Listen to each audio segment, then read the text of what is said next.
G'day guys, Shawnee from Life and Tennis. In today's video, I'll be discussing the imminent return of Jannik Sinner from his 3-month doping suspension and what he can do in the next few lead-up tournaments coming into the clay court swing and Roland Garros. Is he a man for all surfaces? We know he's obviously the hard court king at the moment, being the defending champion of both the Australian Open and US Open, but can he claim titles on clay and grass this season? So first of all, Sinner still has another just under a month of his suspension to serve, so he still misses a couple of the lead-up clay court tournaments, including Monte Carlo and Madrid, before he makes his return on home soil at the Italian Open, which begins on May 7th. So in the next couple of tournaments, we will still see some potentially interesting results.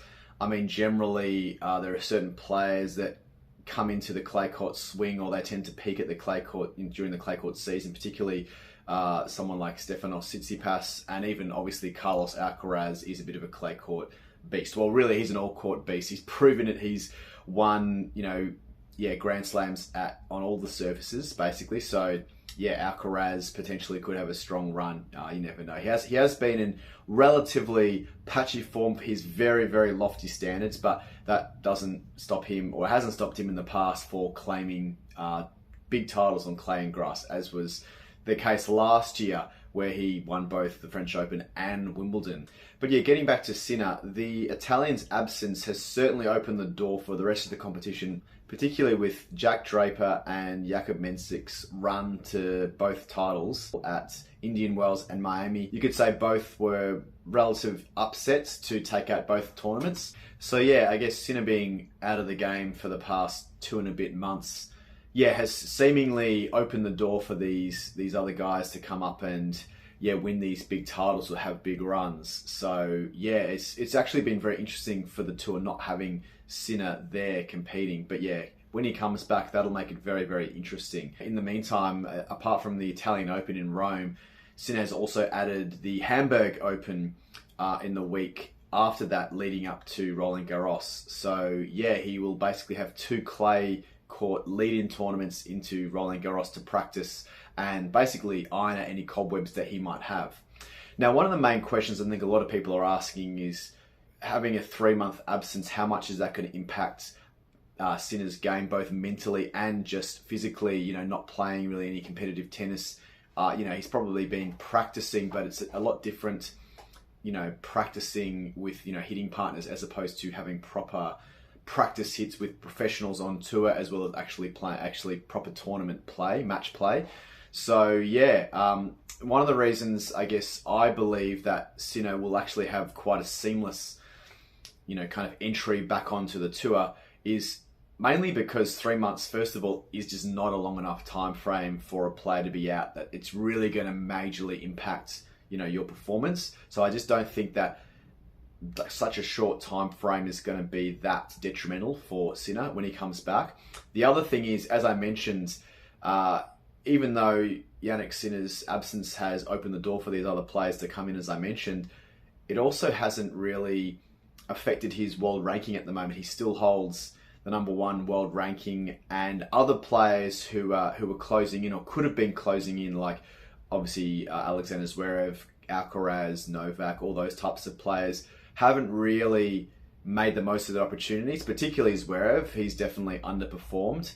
I mentioned Alcaraz before, maybe underperformed a little bit as well, and Novak did make that Miami final, but potentially underperformed in Indian Wells. So it's one of those things where Sinner basically, it's almost like he hasn't had any time off at all. He could come back onto the tour and basically be the same player as he ever was. The other factor is, form-wise, Sinner's form had been devastating, all the way up until the Australian Open. He held a devastating 73-6 win-loss record last year, which, he obviously was the player to beat last year, and that year goes up there with some of the great years we've seen in recent seasons. So yeah, it's hard to see him not, I guess, recapturing that form when he comes back on tour at the Italian Open. So that's one factor. The other factor is not only was Sinner in almost unstoppable form prior to his suspension, he's also proven more than capable on clay and grass, making the semi-finals of both Roland Garros and Wimbledon in the last couple of years. So he does know how to play well on those surfaces. Plus he won a grass court title at Halle last year in Germany. So yeah, he knows he can play on all surfaces. So he's kind of already proven that he's a threat on all the three major surfaces. Yeah, so I don't see why Sinner can't claim a clay or a grass courts title and complete the Grand Slam set. I mean, he might not win both Roland Garros and Wimbledon, but I can definitely see him having deep runs and doing quite well at the lead-in tournaments as well in Rome and Hamburg. So the other thing to mention is getting back to his world ranking. Even though he did forfeit a few points, given that he was unable to defend his Miami title last year, he still holds 10,330 points, which keeps him basically 2,500 or so points ahead of world number 2's Zverev, who obviously has had a couple of really poor tournaments in Indian Wells and Miami, and still over 3,500 points ahead of world number 3 Carlos Alcaraz. So he's got a significant gap still. As I said, those two guys haven't been able to close the gap on his world ranking. So having a number 1 world ranking means that he won't face a really unfavourable draw. He's not going to face either of those guys until at least the semi-finals, if not the final. And even other guys in the top 10, it's unlikely he'll face any of them, until at least, say, 3rd or 4th rounds potentially. So unless he gets really unlucky. So yeah, it means he doesn't have to go win these tournaments the hard way by going through several top ranked players. So I guess holding that number 1 or retaining that number 1 world ranking will be massive for Sinner on his return from suspension. So yeah, but whether that happens this year or in future years, remains to be seen. But everything is in place for Sinner to go one better at Roland Garros and Wimbledon.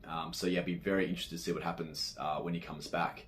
Arguably the only thing that's really holding the Italian back is, how much the suspension will affect him mentally, and I guess how much airtime it gets in the media. How many questions he's going to be asked about it. It hasn't seemed to have affected him in the past, but that was prior to when the suspension was handed down. So it was all just kind of speculation back then. But now that he has served that suspension, potentially the monkey's been, lifted off his back. So, he might actually play more freely than he ever has, with the knowledge that he served his suspension. He doesn't have to serve any more time after this, and he doesn't have to think about it anymore, other than, if he does get questions about it. But we know that Sinner has been very good at not letting that affect his performance on court. So yeah, I'm fascinated to see what happens when he returns. And of course, a certain Spaniard, Juan Carlos Alcaraz, will do his absolute utmost to deny Sinner a clay court and a grass court Grand Slam to complete his set, given that he's a defending champion. And you would say arguably the favourite going into those tournaments, even though maybe his form has been a bit patchy. But we know that doesn't really matter with Alcaraz. He can have a couple of, iffy tournaments, let's say, and then he'll just come in firing and, take out the title basically without having to be in the best form. So yeah, let's see what happens, guys. But yeah, very, very keen to hear your thoughts and feedback about Jannik Sinner's imminent return, whether he can win titles on clay and grass. And yeah, as always, guys, please like and subscribe for more life and tennis related content. Cheers, guys.